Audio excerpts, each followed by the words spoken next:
दोस्तों Jayaprakash power ventures limited की बात करें तो स्टॉक के अंदर आज कुछ गिरावट का माहौल बना हुआ है। इसके पीछे वजह कि पिछले दिनों स्टॉक काफ़ी अच्छा दौड़ा है और ऐसे में निचले लेवल से जिसने खरीदारी की है वो प्रॉफिट बुकिंग कर रहे हैं। काफ़ी लोग ये कह रहे हैं कि स्टॉक तो इतना दौड़ा नहीं, इसमें प्रॉफिट बुकिंग क्या होगी।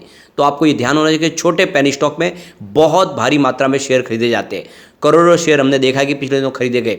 ऐसे में अगर किसकी खरीदारी 7 रुपये के आसपास भी है और उसको अगर प्राइस इस समय 9.5 के आसपास मिल रही है तो उसको प्राइस के हिसाब से देखें तो उसका जो रिटर्न है वो बहुत ज़्यादा है और इसी वजह से वो यहाँ पे प्रॉफिट बुकिंग करेंगे ही बड़े फंड हाउस और इसी वजह से थोड़ा सा दबाव देखने को मिला है। लेकिन आने वाले समय एक संभावना पॉजिटिव बन सकती है। यहाँ पे 2-3 बड़ी अपडेट निकल के आ रही है जिनको हम एक एक करके डिस्कस करेंगे और जानने की कोशिश करेंगे आखिरकार में क्या फ्यूचर है थर्मल पावर प्लांट का।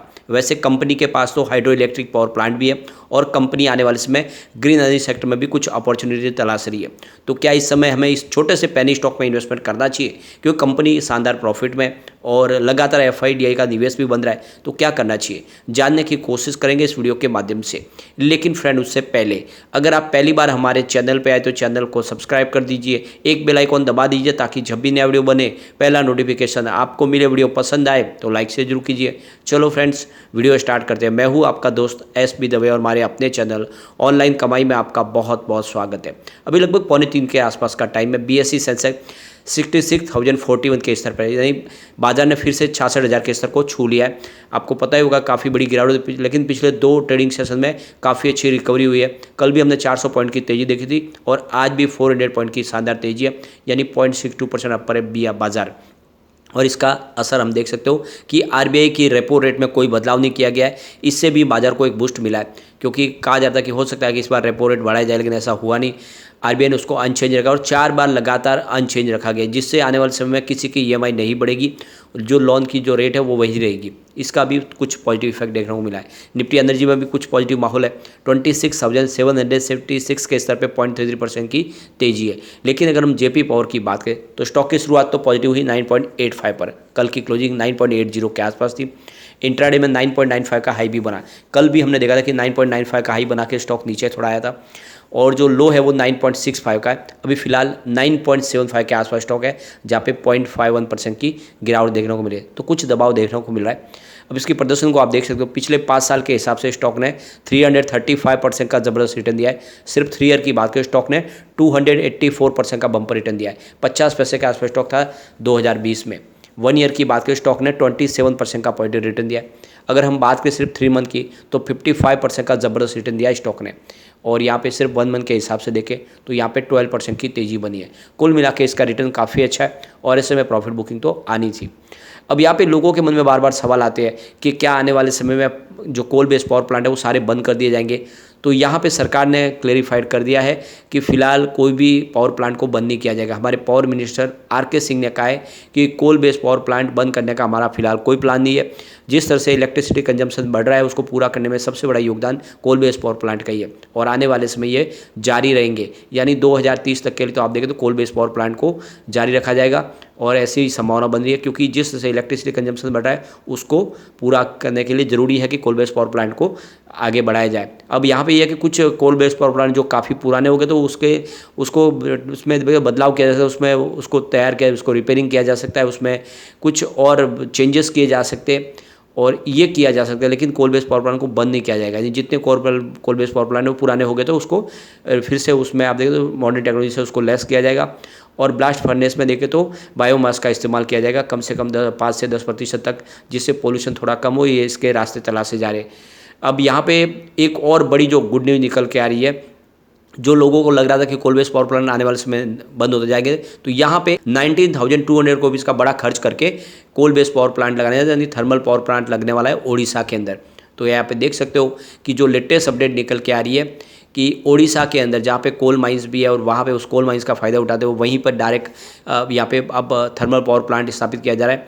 तो देख सकते हो कि इसमें 3 सेपरेट 800 मेगावाट के कोल बेस्ड पावर प्लांट यहाँ पे लगाए जाएंगे और इसमें देखते हो कि स्टेज 1 में देखें तो पहले 800 मेगावाट का जो कोल बेस्ड पावर प्लांट होगा और बाद में आगे इसकी कैपेसिटी को 3,200 मेगावाट तक पहुँचाया जाएगा। तो कुल मिला के देख सकते हो कि जो लोगों के मन में सारा टेंशन था वो यहाँ पे अब क्लियर हो चुका है कि अब फिलहाल सरकार के पास वही रास्ता है कि कोल बेस्ड पावर प्लांट को प्रमोट किया जाए, क्योंकि जितनी इलेक्ट्रिसिटी कंजम्पशन हो रही है उसको उस खपत को पूरा करने में अभी फिलहाल ग्रीन एनर्जी के जो सोर्सेज है उनकी बहुत ज़्यादा लिमिट है, वो इतना अभी तक उसके लिए लायक नहीं है। और इसी को लेकर यहाँ पे ये अपडेट के माध्यम से इशारा है कि आपको डरने की बात नहीं है, जितने भी कोल बेस्ड पावर प्लांट है वो आने वाले इसमें अच्छा करते हुए दिखाई देंगे।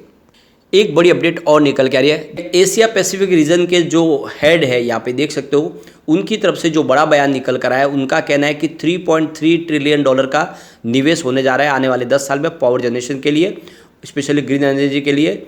तो यहाँ पे देख सकते हो कि बहुत सारा इन्वेस्टमेंट होगा, और इस इन्वेस्टमेंट में जो सबसे बड़ा योगदान होगा, जहाँ पे सबसे बड़ा इन्वेस्टमेंट आएगा वो इंडिया होगा। इंडिया के अंदर बहुत सारा इन्वेस्टमेंट होगा। तो ये रिन्यूएबल एनर्जी के जो हेड है एशिया पैसिफिक के, उनकी तरफ से रिन्यूएबल एनर्जी एक्सपो इंडिया को लेकर यहाँ पे बयान निकल कर आया कि इंडिया के अंदर वो सारा पोटेंशियल है कि आने वाले समय यहाँ पे काफ़ी बड़ा निवेश होगा।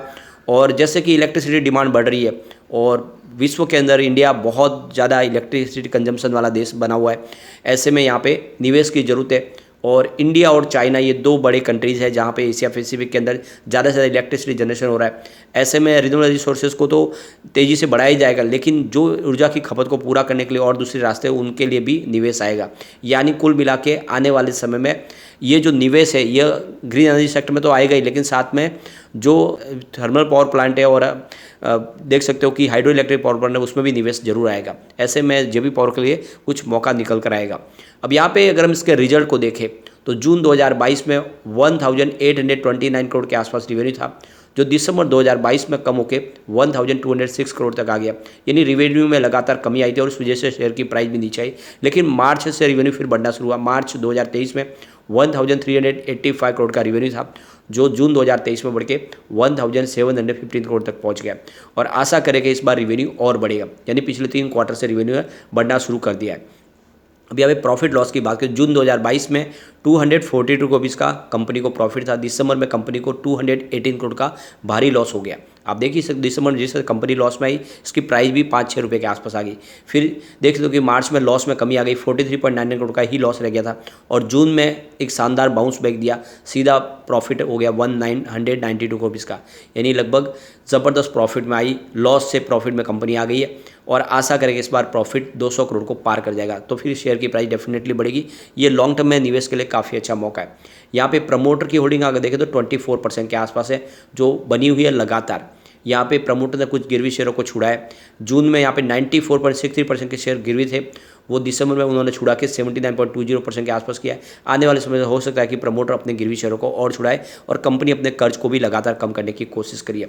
यहाँ पे एफआई का निवेश लगातार बढ़ रहा है। 2.83% की होल्डिंग थी जून में, दिसंबर में एफआई ने 3.67% की होल्डिंग की और जून क्वार्टर आते थे उनकी होल्डिंग 4.70% हो गई है। लगभग डबल हो गई है होल्डिंग एफआई की पिछले 6 महीनों में।